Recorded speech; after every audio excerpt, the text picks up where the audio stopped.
All right, good afternoon, everybody. My name is Ashish Jama, professor of health services policy and practice and dean of the School of Public Health at Brown University. And last year when I joined, I started doing a monthly Conversations with the Dean series. And really what this was an opportunity for me to have the people that I think have been the sort of brightest minds in public health and related fields come and spend an hour and talk with us and help us understand their thinking about things. And we started with this guy, you might have heard of him, named Tony Fauci about a year ago. And this year we decided we were going to also start off with a bang. And it was a fabulous year last year. And this year is going to be no different. And I'm super excited about our conversation this afternoon. It's with Dr. Zeynep Tufekci. Sorry, Zeynep, I will get your name right. She's an associate professor at UNC School of Information and Library Sciences, a principal researcher at the Carolinas Center for Information Technology and Public Life. And we'll come back to talking about some of those things. Also has been a faculty associate at the Berkman Klein Center for Internet and Society at Harvard. She's been doing really extraordinary things in her career before the pandemic hit. But where many people who have really come to understand and appreciate Zeynep's brilliance has been around the pandemic.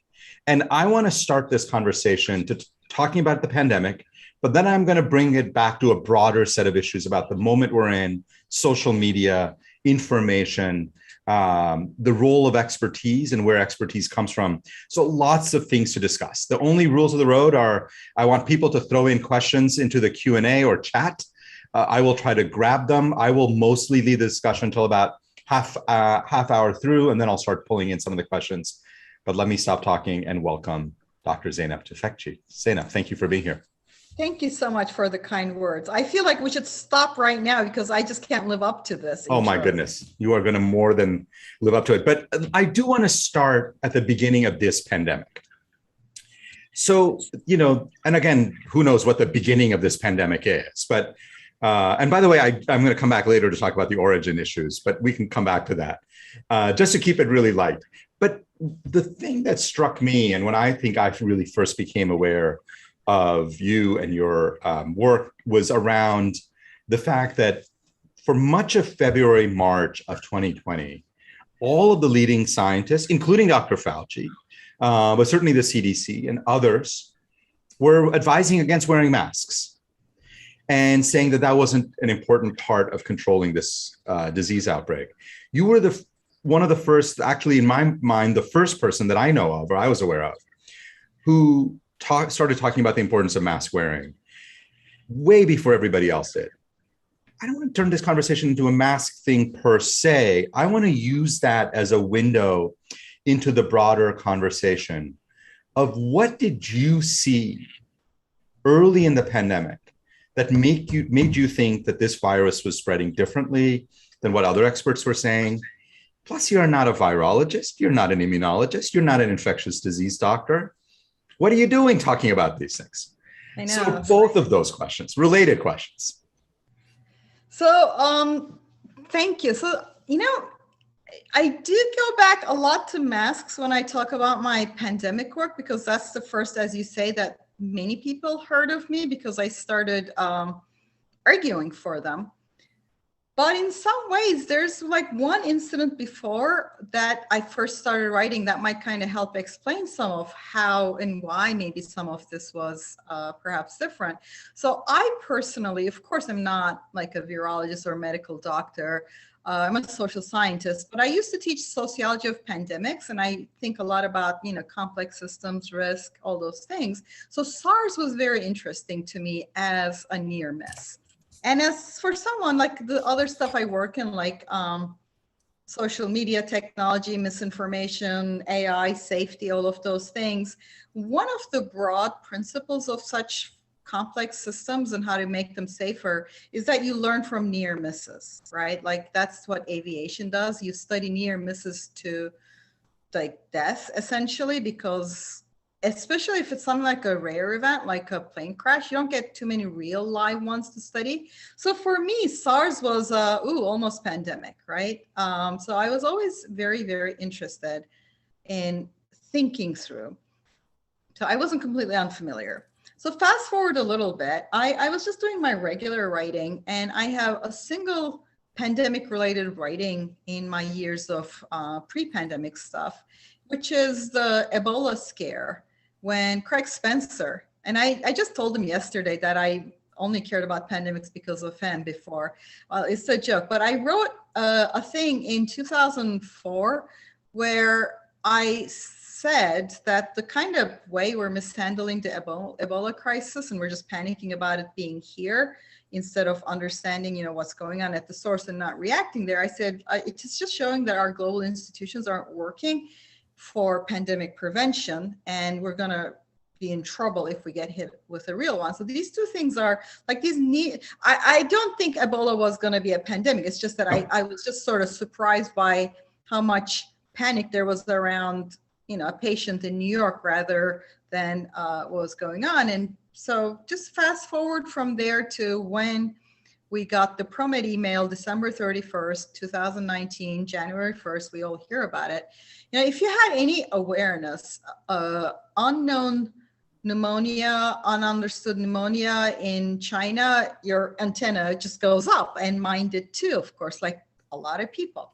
So from there on, the early days of my kind of relationship to this came from my own study of authoritarianism and information, which is, once again, like these don't look like epidemiology or virology questions, but if you understand authoritarian systems, and all of a sudden there are these rumors, and there was an article that some the doctors were being punished, and it was all rumors. At that point, you're like, oops, there's something real, because by the time you got the censoring doctors, I know there's something going on. And then January 13th, the first case showed up in Thailand, a woman who had never been to the Hubei, the Wuhan seafood market. And I thought, okay, it's also spreading human to human, right? All of these things I'm putting together from how I understand China works, WHO works, things work, right? So there's no papers yet. And then on January 20th, when the Wuhan was shut down, again, with authoritarians, what they say rather than what they do is the wrong way to look at it. So because whatever they say doesn't really matter as much as the actions. And in biology, like or economists distinguish between costly signals and cheap talk. Shutting down Wuhan, a city of 11 million, is a very costly signal. It just told me this is way more serious than we're being led on. And then you started getting the first papers out, and you had Diamond Princess. And I remember January 26th or 27th, we had the first Lancet paper out. I believe it was either Lancet or New England Journal of Medicine, the first epidemiology. And we had so many good papers the first month.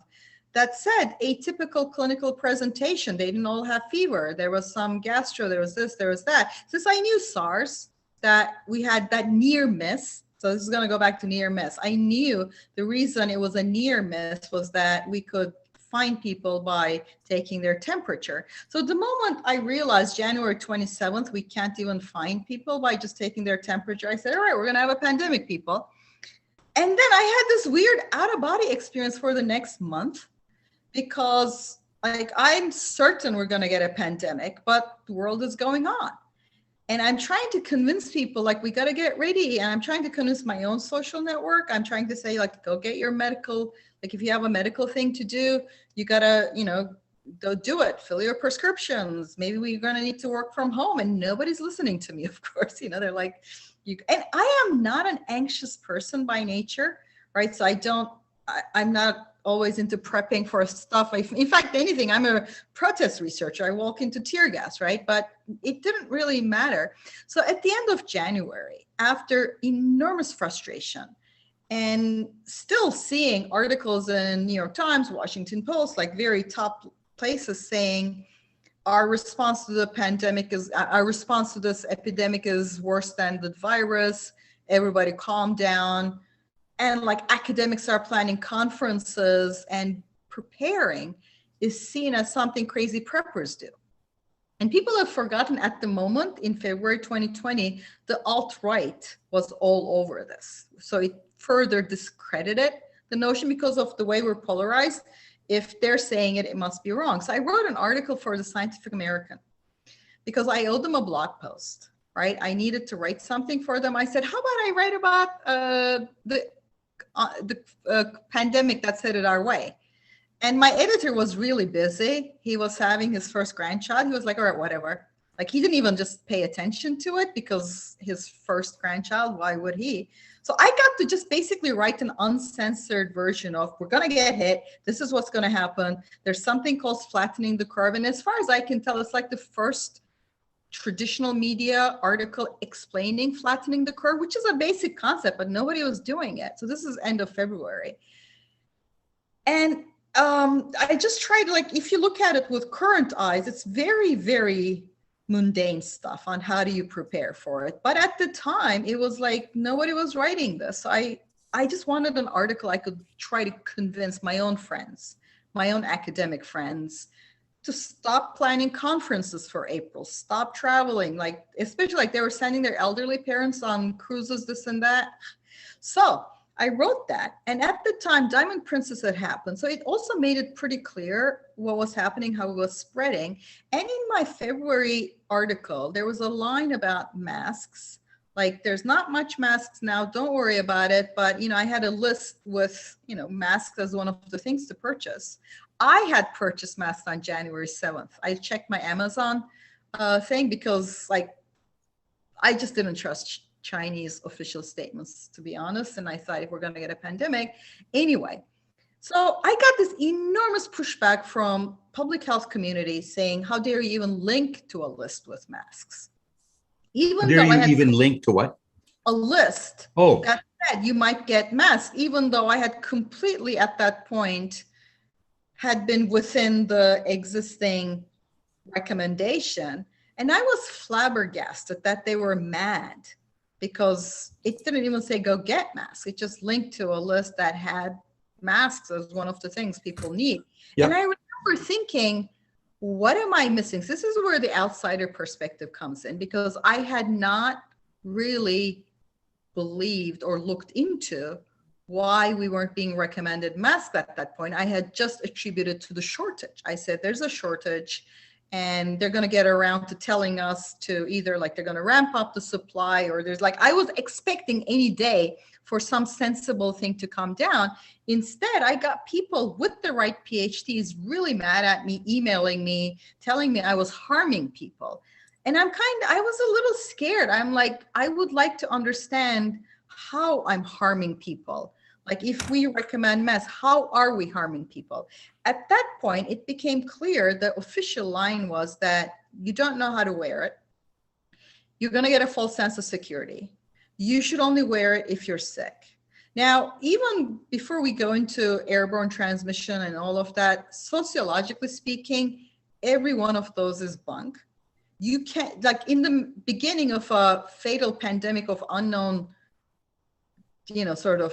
consequences, only the sick cannot wear masks. There's something called stigma. It absolutely not possible. So I was like, that doesn't make sense. False sense of security, it's been discredited so many times. The idea never dies for some reason. It wasn't a thing. If anything, the mask would signal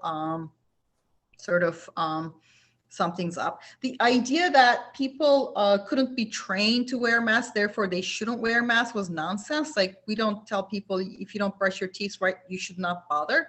Also, we can train people, and we have a shortage and they're not wearing N95. So none of the reasons people were saying made sense to me. And then at that point, once again, as an outsider, I thought, this is all bunk. The few studies they were showing us were comparing surgical masks to cloth masks and finding surgical masks to be superior, which is like, yeah, right, okay, that's obvious, but that's not to no mask. So that's, at that point, I actually didn't want to say another word about masks. I thought the whole, like, this official line is wrong. It's mistaken. It's misleading people. And I thought any moment now, some big name is going to write a big op-ed saying, can we all come to our senses? So I stopped and said, okay, I'm waiting for, like, a former head of CDC or somebody, not me, because, like, I don't have the right credentials. Who am I to write that piece? Yeah, I'm going to interrupt at this point to ask you several questions, because you've laid out like 5 or 6 really important points. And I'm going to actually ask you to clarify a couple of things. So one, which I think is extremely important, but most people may not know. Why does an unknown pneumonia from China raise your antenna? Well, first, by the time we hear about it, it's probably way worse than what we're hearing about it, like with China and their information censorship. Also, since they're like a top-down authoritarian country, there's a lot of local cover-up. So, which is terrible for disease outbreak suppression, like the local authorities don't tell the higher ups and things like that. And I know that after SARS, they had allegedly put in place a lot of these things where we're going to get early warning. But because I was doing a lot of research in Hong Kong the previous year, and I was like also following sort of China's very important case study for authoritarianism and technology, I'd seen how the crackdown had gotten worse and worse and over the years. So to me, it was completely plausible that things were much worse than what we were being told. And by the time that we got told, it would be the tip of the iceberg that was just visible. And of course, unknown pneumonia, SARS, this awesome. Is like, it was just like but again, like I didn't know that much about the other parts of it. I just was kind of like alert, alert, alert. So what seems really compelling about this, and I want to talk about the shift then to what happened among experts. And by the way, I've gone back and thought about my own role in a lot of this and a lot of stuff that I got wrong early days and really thinking about why, is the putting the pieces together was not about, you were not the world's expert on SARS, but you understood a lot about the kind of sociological and public health issues around SARS. You knew a lot about China.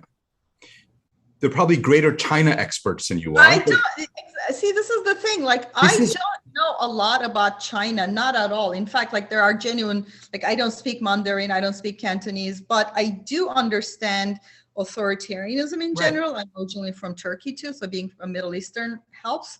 But of course, over the years, I have read a lot of scholarship about China. So I kind of like. So if you ask me, what are the competing labs between Beijing and Wuhan? I'm going to just look up an actual expert on this. But what I did know was that a local cover-up was quite possible, in fact, quite likely because of the incentive structure in the Chinese authoritarian system. Right, and how people rise through the ranks of the Chinese Communist Party. Having a large local outbreak is not a great way to becoming a regional or a national leader. So all the incentives are stacked against reporting those things. So what's really interesting about this, Zeynep, is a reminder of a lesson that I have certainly learned in this pandemic. But I'd like for you to talk about how your training, I think, sets you up for this, and you're thinking about this, which is that this was not about understanding public health more deeply than other people. It was not that your expertise in public health was greater than the expertise of other people. It was about connecting dots from deeply disparate fields. Absolutely. From understanding authoritarians to understanding information flow, to understanding systems thinking about near misses and why near misses are the heart of preventing rare catastrophic events.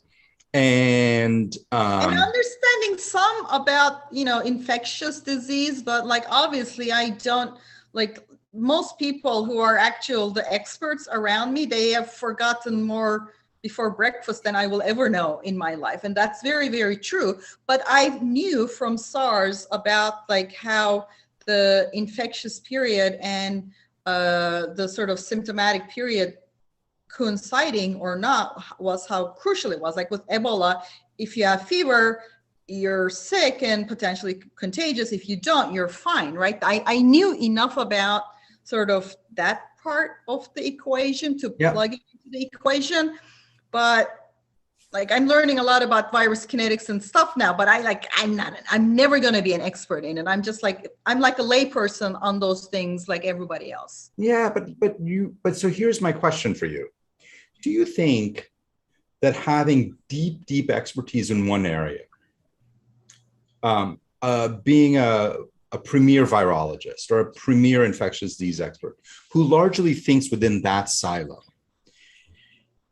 is it a detriment to connecting the dots, or is it neither here nor there. Like, do you think the fact that so many of us in public health got the first couple of months wrong was inevitable, given that we had spent all of our time thinking about infectious disease and pandemics and not enough about authoritarian governments and information flow?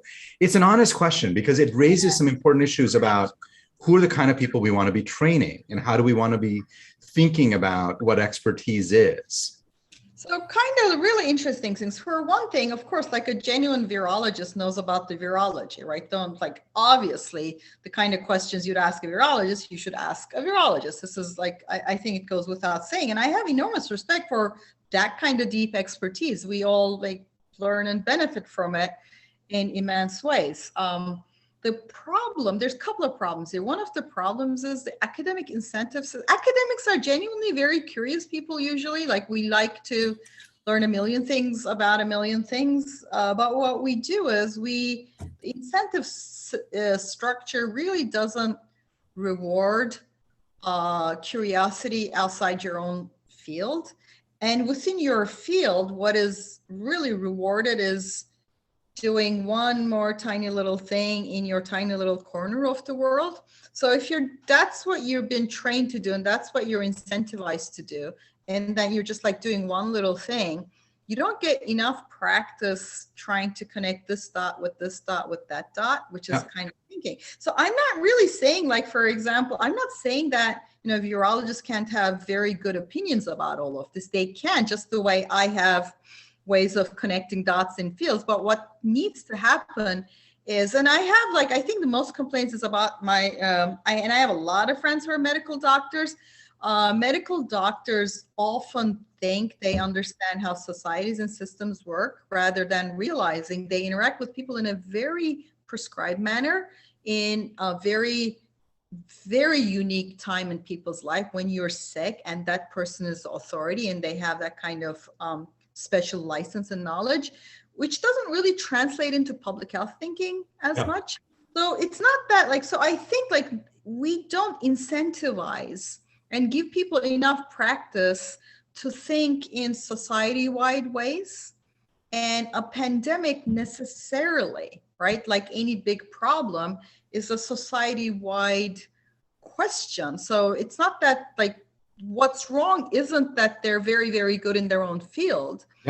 What's wrong is we don't give people enough breath and time and opportunities to kind of use other knowledges and fields and connect dots, which again, you don't really need a degree to do the dot connecting thing because, as people with PhDs, academics can learn a lot of things on their own with some effort and time.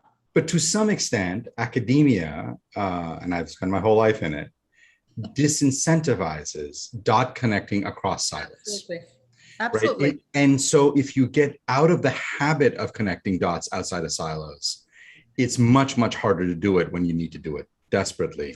Let me ask you a question that I have been really plagued by or thought a lot about, which is this issue, is related to masks. And I want to use it to talk about a broader problem, which is the whole issue of aerosols and airborne transmission.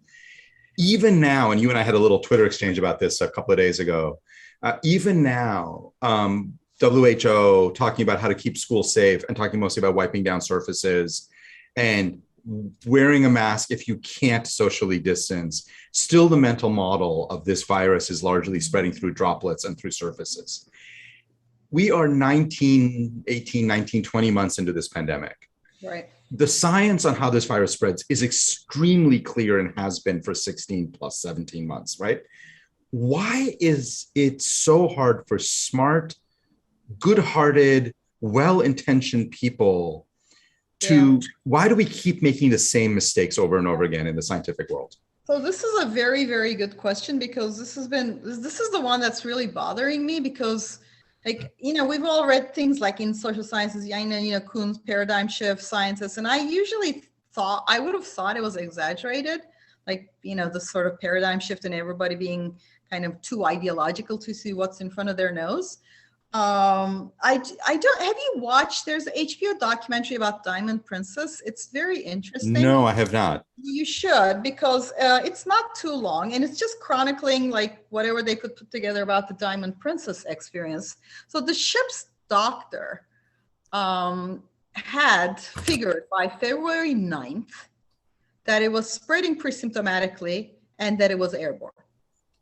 Now, a doctor on a cruise ship, normally he's like just handing out hangover pills, right? He doesn't have aerosol engineers. He doesn't have this. And, I remember when I wrote my mask piece, I said, this is spreading pre-symptomatically. How can people just wear masks when they're sick? Yeah. And my editor there was like, are you sure? And I'm like, yeah, I'm sure. This is already very, very clear. So there's all these things. So if the cruise ship medical doctor can figure this out in a week, right? And we had Diamond Princess. It's this tragic but very clear natural experiment. And you have that, Skagit choir where people, very pandemic aware people in March in Washington state, they get into a choir practice. They're so cautious that they prop the door open so nobody touches the door handle. They ban hugging, they ban touching, they sing,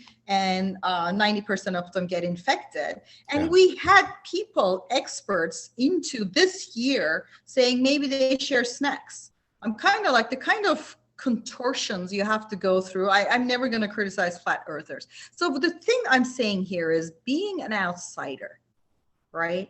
I looked at the epidemiology of this in March, April, because it was so clear that it was spreading almost solely indoors and almost never outdoors, right? It was just screaming at us from the epidemiology.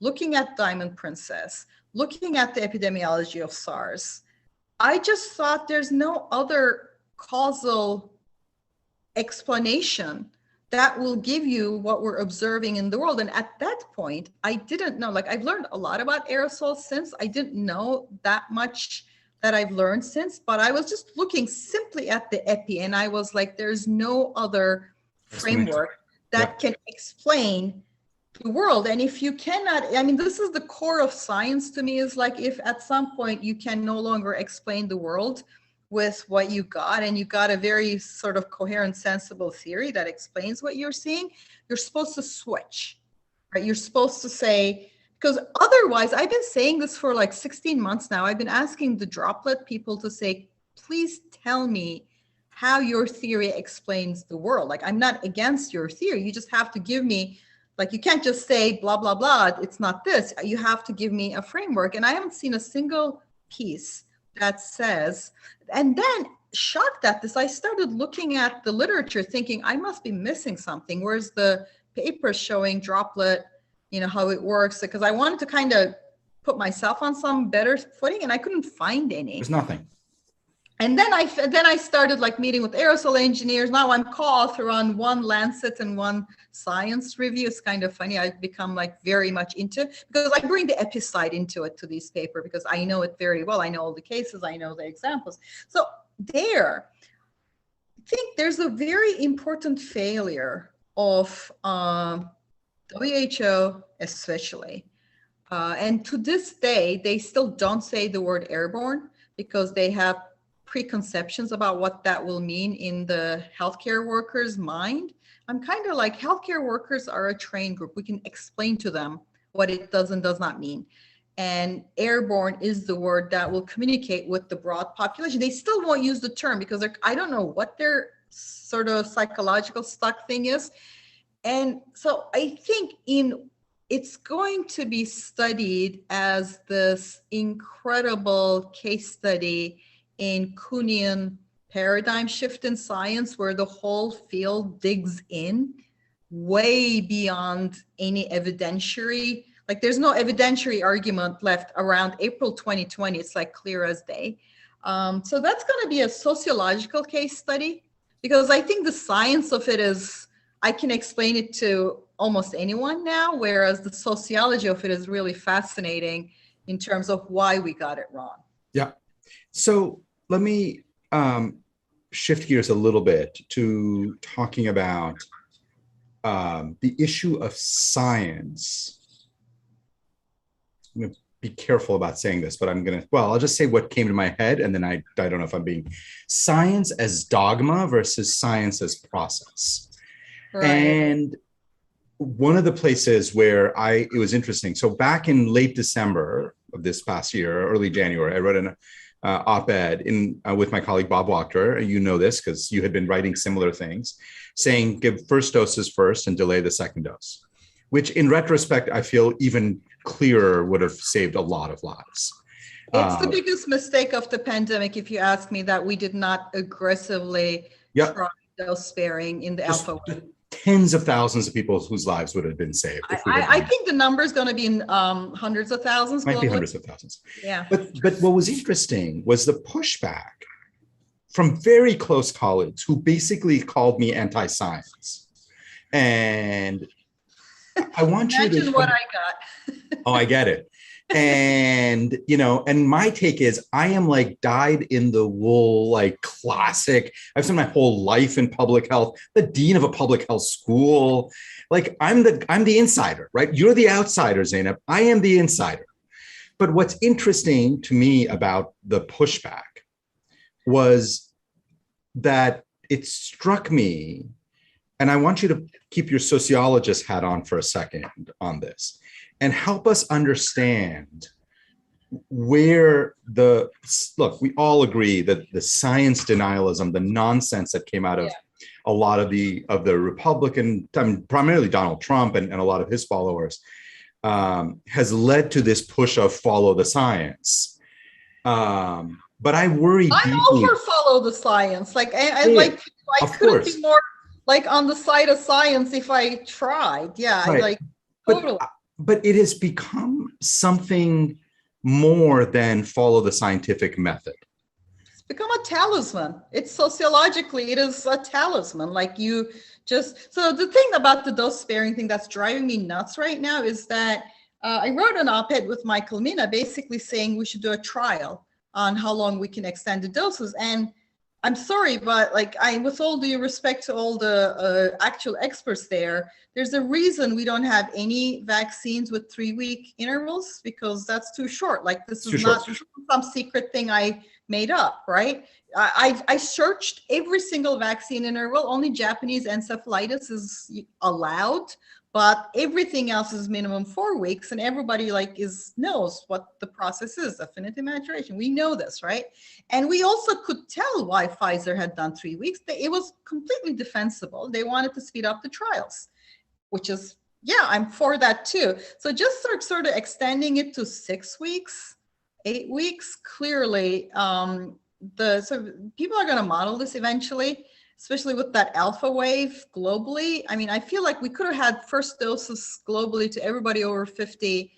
I was doing the math, I think by May. Yeah, I was going to say by probably May or June. We might have completely avoided Delta too, because if we have everybody with first doses, it's going to, there's going to be less replication, spread, and epidemic, and maybe hundreds of thousands of less deaths. So I got an enormous amount of how dare you suggest a change from the trial. And I was kind of flabbergasted, because besides the fact that I was co-writing with the Harvard immunologist, like dose sparing is the bread and butter of public health stuff. It's not like we weren't even, and we were just suggesting, let's trial this. So in retrospect, we got this such huge pushback that we had dared suggest this, that like the editor-in-chief of Science Holton wrote a piece saying, could you all calm down? It's normal to discuss these things, because we are getting called all sorts of names by people with the right PhDs, which is kind of crazy. So what did it mean? It meant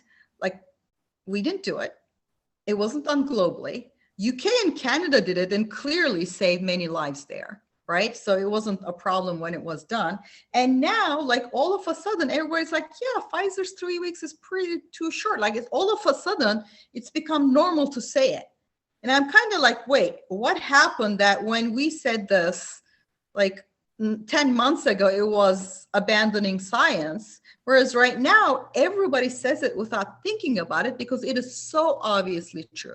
So once again, I think two things happened. I think one of the things that happened is that a lot of scientists just doubled down on how dare you say anything that's not what was said before kind of situation. Maybe they were feeling defensive, maybe they were feeling ideological, but that was a great loss because those sparing would have been very important back then. And the second thing is what you like sociologically, what you're referring to was sort of this genuine anti-science crowd. The genuine anti-science crowd made us almost more conservative in some ways, I think. So this is Yes. the thing. I'm Turkish, and there's a lot of and my part of my family lives in Germany, and I've been to Germany a lot because of that. And because there's a lot of Turkish Gastarbeiter who settled in Germany. They're now in their third generation. And one thing I've noticed is like the first generation tends to become almost more conservative because all of a sudden you're an immigrant in a new place and everything is alien and weird, and you cling to sort of conservatism and traditionalism of the homeland. You become almost more rah-rah about it. And then, by third generation, you got the assimilation. So I feel like the anti-science, what's the right word, siege that we were under had made a lot of people feel like science was something that we needed to defend with pitchforks. And to me, no, science is the thing that makes its own case. Look at the vaccine. Science, you do not need to defend science the way you, that's the beauty of science. That's the magic of it, is that you do not need to go to bat for it. Right. It doesn't care if you go to bat for it. See, this is the thing I keep telling people. It'll go to bat for itself. Right. You do not need to wave a flag saying in the South we follow science or any of that. If anything, that's really weird because science will go to bat for itself. What you need to do is, how do we figure out the best trade-off in an empirical way and an ethical framework and all of those things, which necessarily involves asking, I can even see people disagree. So let me ask you, calling it anti-science was just a sociologically bizarre moment. Yeah.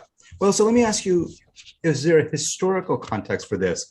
Has this idea, and this is now I'm pulling questions from the audience, is there a historical kind of analog of scientism, is what somebody raises it as a, not so much as a method, but more as a kind of science dogma? I think that has been around for a long time, yeah? Yeah, of course. See, the thing is, I think there's many versions of it. If you look at watch a documentary from even 80s, there's a guy in a white coat. There's always a white guy, usually not your color, not my gender, right? There's this guy and he makes statements from a lab about what we should do. And that was a form of scientism too back then, right? There was this sort of authorities, they knew everything and they told you everything. And then it's very complicated because in some ways we have this spectacularly successful human enterprise. I think science is, among human enterprises, it's mind-blowing, but it pushes against a lot of our human tendencies. Tell me more.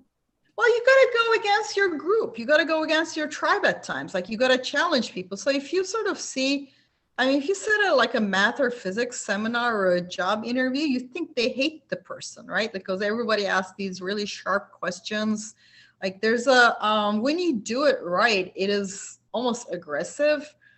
You get opinionated and then you really fight it out. And these are not normally, these are not very nice human things, right? And you can come off kind of as a jerk if you're not from that kind of culture. You can see, I have people who hear me on the phone, they're like, are you fighting? I'm like, no, actually I'm arguing with a friend. It's we're hashing something out empirically, but it gets heated because, and you have to go against, as I said, with droplets, aerosols, masks, sometimes you have to say, ooh, everybody who's gonna, peer review my papers and fund my grants and I'm colleagues with, you're wrong, right? There's all these things that are and also even just sort of that kind of systemic rational thinking where you try to, this is the part that I'm always causal inference is difficult very often because we like our narratives because we're humans. So you have to there's a reason it takes 18 years or 12 years to get people to a place where they can do this. So rational thinking is a thing, or causal inference, scientific method. It's a thing we can do,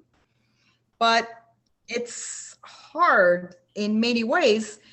So I think that like all those things combined, and in a moment of pandemic, especially with social media, we kind of lost the plot on how it's supposed to work, because like, I'm on social media, you're on social media, there's great things about it.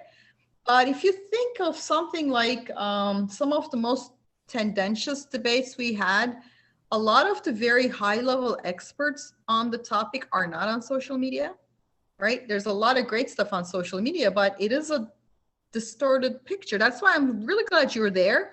Like, I like people who are like high level to be there, because otherwise you get a lot of people who are fairly vocal, but not necessarily the people who have the experience or the place to do this. And that's what I think we kind of lost the plot, essentially, on what it means to defend science, what it means to do science, what it means to think about it.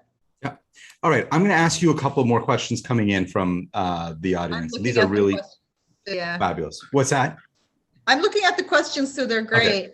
Okay. One is about, and actually, I'm going to take a sort of a rephrase this to be a little bit parochial, which is, I'm at a school of public health. We train public health leaders.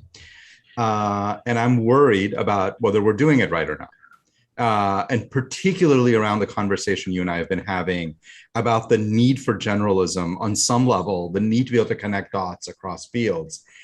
How do we do that in a field that, as you get further and further along, you are pressured, and really the incentives are for specialization?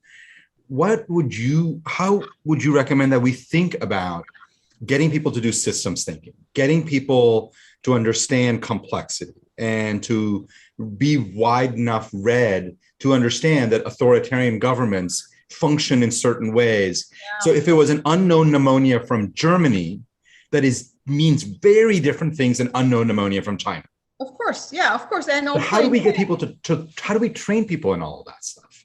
Yeah, and in fact, like we've had, like Marburg, we had stuff break out in Germany, and they're just on top of it, right? We get an answer pretty quickly because they don't have the same incentive structure to sweep it under the rug. So I think one of the things that is really useful is to get people to read like history and cases and examples, because if you look at a lot of what we've gone through, just knowing some history is super useful to kind of getting a sense of it, because there's a lot of myths and wrong things and thinking about stuff that's just floats out there. But if people like, I think sort of history or well done social studies of what actually happened are very, very useful. Like, you don't necessarily have to have sort of some deep training into everything, but just knowing more about how societies function and don't function, because we tell ourselves, like, we have narratives about how societies function, and they're not always true. Just knowing more history, I think, would be helpful. The other thing is, Googles of the world have that 20% thing where 20% of the time you get to do whatever. Now, I kind of did that in my academic fields, but I just winged it, right? I was kind of like, oh, I'm interested in that, and I'm interested in that, and I barely survived, right? Because I mean, one of the reasons I survived is that I had, I can code, I can do statistics, I can do technical stuff. And so I usually would get, I'd get assigned teaching the stats courses. Nobody wanted to teach and stuff. So I had some things I could do just to sort of get along. And I thought, if this doesn't work out, I'll just go back to another thing. So that kind of letting people have sub fields, not like field, but like stuff you kind of dabble in. Now, I understand the pushback against, what they call the armchair epidemiologists or the dabblers and stuff like that. But what I'm talking about isn't like you sit around and make stuff up. What I'm talking about is you do the legwork in some other field. So the thing that gets caricatured and is also wrong is to sort of step into a field that you have no idea in, that you haven't talked to the people, that you haven't like put in some legwork, and you go, let me tell you something. And of course people get annoyed, but what I'm saying is like the academic way of doing it, where you take naturally curious people who know how to learn things, and you kind of say, you know, why don't you spend 20% of your time actually learning a bit about this, so that you're not going to become like a China expert, or you're not going to become a virologist, but you're going to understand what it means when, say, like with Delta, you see the shift in the pre-symptomatic contagious period. You go, oh, right. Like you just, you know, you're not producing the knowledge, but when you see some new thing, it fits into a context. I think like that's a way of training people thinking about that. I think is actually supernatural to academics. We just beat it out of them. We beat it out of people during the PhD, during the pre-tenure process. So by the time they get tenure, it's completely beaten out of them. And then they can't really go back to it. So I'm kind of like, how do we get people to tenure without crushing what they already almost certainly want to do, as most people who go into higher ed do? Right. So this is really interesting because it raises a couple of issues. I love the 20% model that Google has. You know, what's interesting I feel like this is the first time in my life where I have a job where I actually have to go learn about other fields, because like earlier today, I was involved in a tenure case and in a field that is not my area of expertise. But as the dean, I have to be able to talk about that field with the tenure committee and explain why somebody does or does not deserve tenure. But the point is that none of us get to spend, very few of us get to spend time learning deeply about a field that is not our area of expertise. And it's incredibly useful. And I think the distinction you made about, because we get into, again, these dichotomies, right? It's stay in your lane. Zeynep, you are not an infectious disease doctor. You're not a virologist. Why are you talking about this stuff? Or, so we reject that and we say, okay, no, actually, she's got something really valuable to offer. And then you get like random finance guys who are like, I built the model and it says that the virus is going to go away next week. So that, I mean, so clearly like that, I mean, I completely understand the pushback against this. So maybe as a person who did not stay in their lane, you know, it may seem like I'm making a self-interested case, but like, for example, before, like I wrote one piece in June or July of 2020 saying we really have to pay attention to ventilation. I probably read about 100 papers for it. Like I went and read academic paper. So like I of course didn't cite, it's a piece, it's like a 5,000-6,000 word piece. It explains some of this, some of that. And so this was the privilege of tenure for me, is that I was already tenured and we're working from home. And a lot of my research is like, there's in-person research is kind of suspended. And then after the masks thing and seeing like people ban outdoors and stuff like that, I thought, you know what?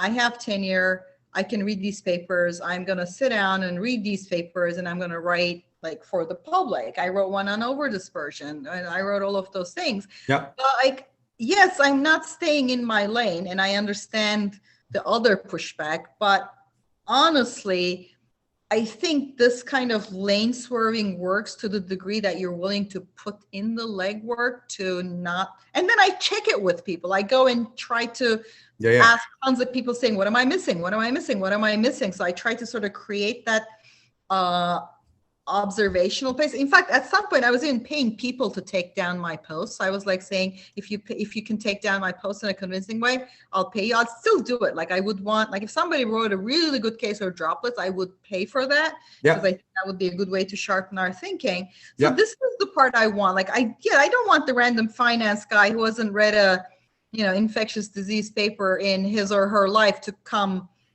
lecture. But I also don't want like anybody who's not gotten the right PhD to be completely shut out, because as we've seen, it didn't work. If it worked, I'd be happy not to do this. I have. So what you're saying is get out of your lane, but do the work. Don't wing it. That's the problem.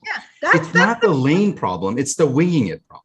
Yes. So that is exactly right. So like if you are going to like try to do sort of this kind of systems thing and you're going to get out of your lane, I think you have not just the ethical, you have the double duty to try to figure out what you might be missing. So it's the same the other way around too. When all the medical doctors were claiming that if people wore masks, it would give them a false sense of security and they wouldn't wash their hands, they had a duty to come to us sociologists and say, I think this, but like, oh no, but doctors know everything about how people so the behave. thing is, I think So they that's had the a duty problem. to, yeah, they had a duty to come to us and say, like, this is my opinion.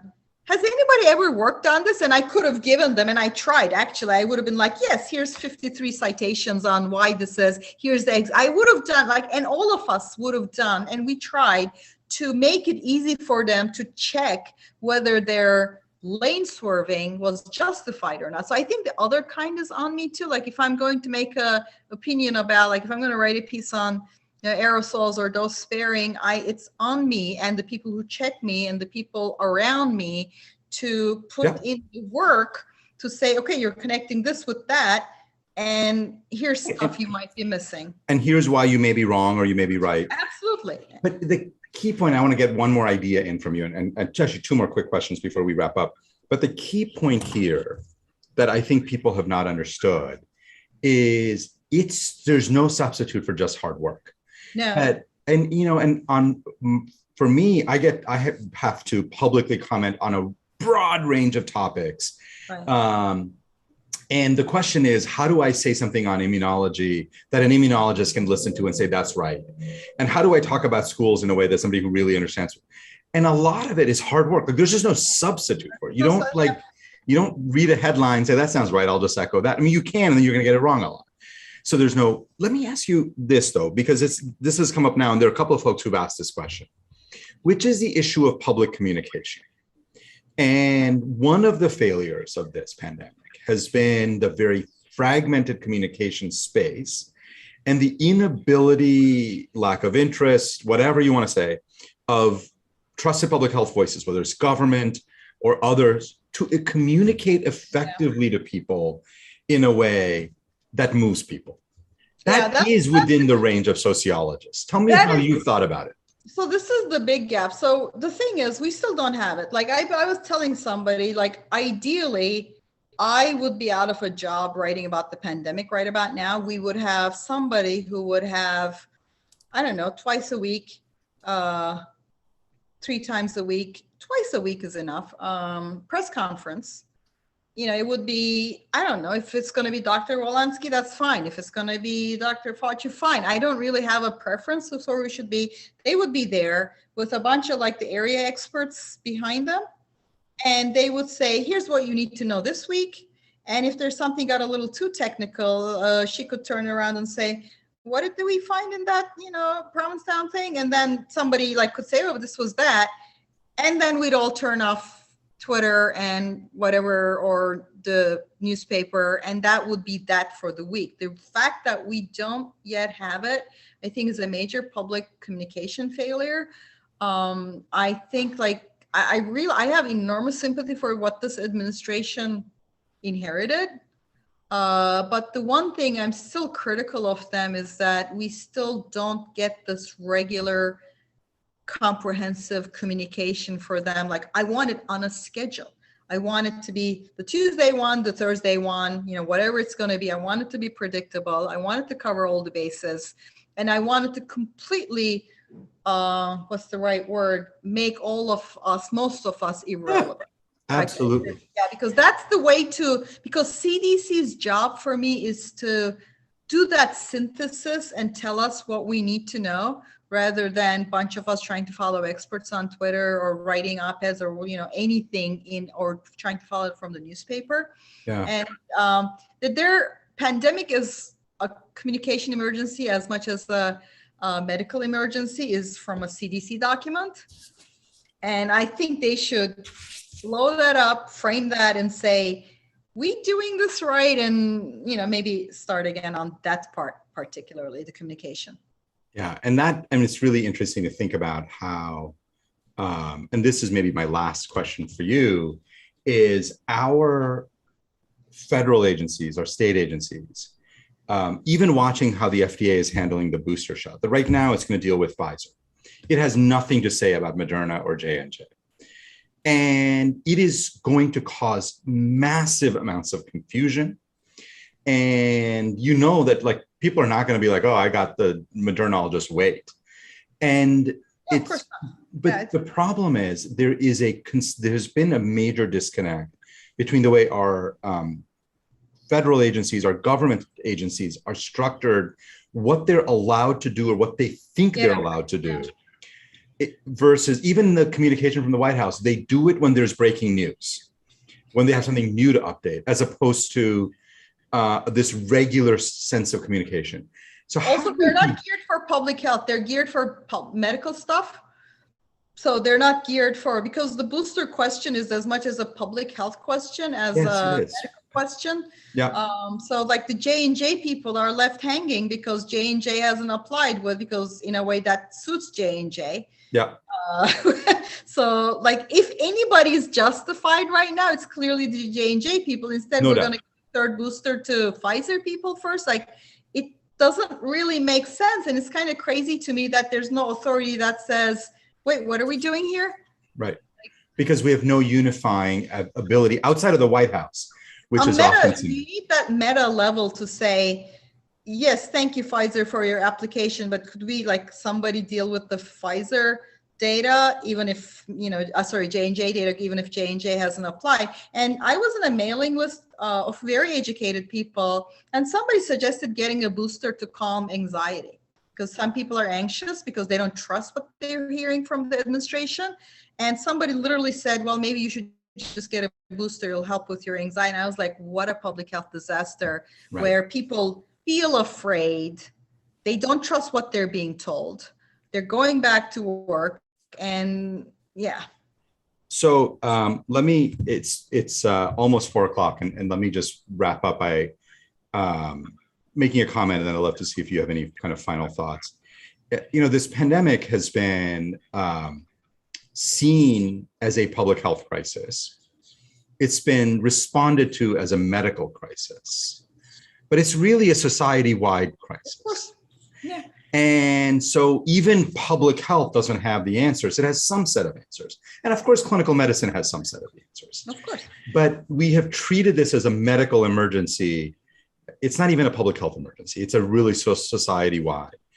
And so coming out of this, not that we're out of this, but as we think about the future, are you optimistic or hopeful, and please say yes, that we will figure out a way to bring that systems thinking, that to bring people across disciplines together? Is that a realistic possibility? Or do you think our institutions are going to continue to struggle with this kind of silo thinking that's going to continue to hamper our ability to move forward? Okay, the first thing is we have to, obviously, so we must. But like on an optimistic note, this is going to sound pessimistic at first, but if you look at the post-World War II environment, right? I mean, if you look at just sort of, if you're standing on the ashes of the ruination of essentially the world, and you got the revelation of the concentration camps in Auschwitz, you have nuclear weapons that can annihilate humanity, right? You're standing in 1940. 40 and the 45, your prediction would not be, you know, peace and prosperity for a couple of generations that people will forget about what they needed to do in the first place, right? Correct. Right? You would be saying in 20 years, Germany and France will go to war with nuclear weapons, right? That would be your prediction. Yeah. Based on everything you had seen so far. Well, instead, what happened is like people got scared enough. And, you know, France and Germany had borderless travel within living memory of 2 world wars, where, you know, they had, you know, 1 million people dead on trenches for half a mile, right? So this is kind of the thing. So human history is fickle and weird. It's very hard to make predictions on what's impossible. But I'm kind of like, if they can rebuild after World War II so that there's so much peace and prosperity that they forget about the whole point in the first place, you know, the European Union was for. It's kind of like, yeah, it can be done. And the thing that I hope happens is that we have a proper post-mortem of the pandemic where we don't circle the wagons. Right now, you know, that scientism we're talking about, like there's so much circling the wagons. And see, as an outsider, I don't have to care. I don't get grants from these people. I don't care. As I see it, and I feel like I have enough checks on me from my own friends and things that I'm trying to be very responsible with my platform to the best of my ability. But I also have the freedom that I don't really have.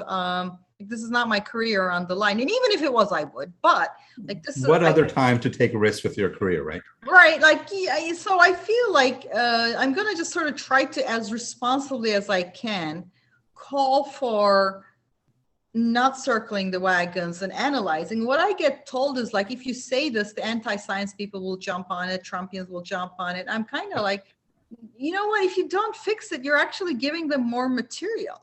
Like exactly. You make your immune system stronger against that by fixing things rather than let's not talk about it. I think we just make ourselves weaker. And so that's kind of what I'm hoping will happen. And there'll be a lot of pushback against it. I am hoping too. And I actually think it's necessary. It's going to be very easy to blame one person, one political party for our failures. It's our institutions. Yeah, no, I mean, obviously Trump made that administration made everything worse, but it's pretty clear to me that, and you just look at Europe, look at the rest of the world, look at WHO, it wasn't just Trump. If it was just Trump, we would, it's not saying that he wasn't, and his administration wasn't a terrible influence on where we are right now, but clearly we have a broader failure. We have a much broader problem. And this was a stress test for a lot of our institutions, and our institutions are not fine. So we can either deny the problem because we think it's going to empower some other people, or we can say, you know what, we got to fix this. We got to strengthen this. And I'm hoping we do the second. Me too. Zeynep, I've kept you longer than the hour that I had asked of your time. Thank you for I can't believe we went through the whole hour. I can't believe we went 5 minutes over. This was fabulous. And I think it was a very helpful, important set of points about how we have to think differently, how we have to gather and garner knowledge differently, and how there is no substitute for hard work in connecting the dots. So this is not some general notion of, oh, we got to have specialists. There's no flow chart to share with people that, here are dots, here's how you connect them. Of course, right. There's ways of practicing it. There's ways of training for it. There's ways of learning it. But at some point, like everything else that's worth doing, you've got to put in a lot of work into it. Yeah. It's just, And you've done that. And I am grateful that you have done that, because you've made all of this so much clearer and better. And I want to say thank you for coming today. We have put Dr. Fauci to shame from his last, he did a great job last year, but let's stay in touch. And thank you again for being a part of this conversation. Thank you. And everybody, thank you all for listening.